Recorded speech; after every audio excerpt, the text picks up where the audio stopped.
याच्या पूर्वीपासूनच्या कलेक्टरपर्यंत आम्ही दरवेळेस निवेदनं दिलेली आहे, परंतु त्याचं काही होत नाही.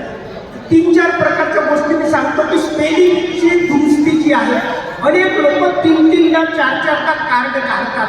फक्त ए लावायचा की नाही लावायचा, मराठीत ए असतो तर इंग्रजीत म्हणजे इंग्रजीत असतो, म्हणजे इंग्रजी आणि मराठी दोन्ही लँग्वेज तुमच्या कार्डावर असतात. त्यात एक चूक असते, एका चुकीसाठी 50 रुपयाचा भूदंड. हा जो कॉम्प्युटर ऑपरेटर आहे त्याच्या चुकीमुळे शासनावर बसतो. आम्ही अनेकदा म्हणालो असं काय होतं, ते म्हणाले हमारा भी मीटर चलने दो ना. मित्रांनो, मीटर चालवण्यासाठी नाही, शासनाचे म्हणजे आमचे स्वतःचे पैसे 50 रुपये त्या एका कार्डावर खर्च होतात. आत्ताच आमचे सहकारी बोलले की 4-4, 5-5 वस्त्या एकाच्या कार्डावर आहे. म्हणजे माझ्या कार्डावर 5 वस्त्या असतील तर मी नेमका कुठल्या वस्तीतला रहिवासी आहे कसं कळेल. तर ज्या पद्धतीनं कंटिन्युटी म्हणजे तुमचे डब्याने झाले पाहिजे, SR म्हणजे कलेक्टरकडे आपल्या निवडणूक आयोगाकडे या गोष्टी गेल्या पाहिजे. नावात दुरुस्त्या, अनेक वस्त्यांची नाव चुकू द्या. मी ज्या वस्तीत राहतो माझी पत्नी सरकारी नोकरीवर आहे, ती अपंग आहे. मी तिची ड्युटी लावून घेतली होती यामध्ये. कशासाठी?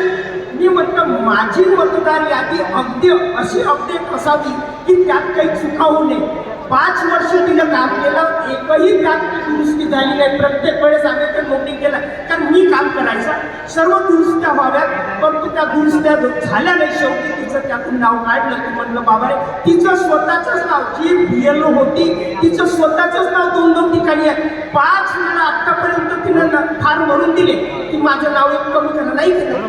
म्हणजे आम्ही काम करतो ते दुरुस्त होते की नाही. आणि म्हणून अनेक लोकांचा मतदार यादीवर आपल्या कामावर विश्वास नाही, म्हणून लोक तुम्हाला कॉर्पोरेट करत नाही. कॉर्पोरेट करण्याचं कारणच काय की ते म्हणतात त्या काय भानगडी लावल्या, बाप इकडं, पोरगा इकडं, बायको इकडं, म्हणजे वेगवेगळे एका बुथावर एका दुसऱ्या शाळेत दुसरा जातो, एका घरातले लोक विभागल्या जातात. असं होऊ नये. आणि म्हणून मतदान करणाऱ्यांची संख्या जी कमी होते त्यामुळे होते. आणि म्हणून कृपया या निमित्तानं म्हणजे ही नोंद घ्यावी असं मी बोललो. कदाचित त्या दुरुस्त्या होतील नाही होतील काय करतील ते. आता कौशल्यायनगर नावाची एक वस्ती आहे, त्या वस्तीचं नाव आहे भगवंत आनंद कौशल्यायनगर. कौशल्यायन 25 वर्ष झाले आम्ही अर्ज दिले की याचं नाव त्या वस्तीचं कौशल्यायन नगर आहे. कौशल्यानगर नाही आहे ना, कौशल्यानगर आहे. टॅक्सी शिल्पर कौशल्यानगर आहे, पण मतदार यादीत नाव दुरुस्त. तर अनेक अशा गोष्टी आहेत ज्या सूचना केल्या त्या दुरुस्त व्हाव्या.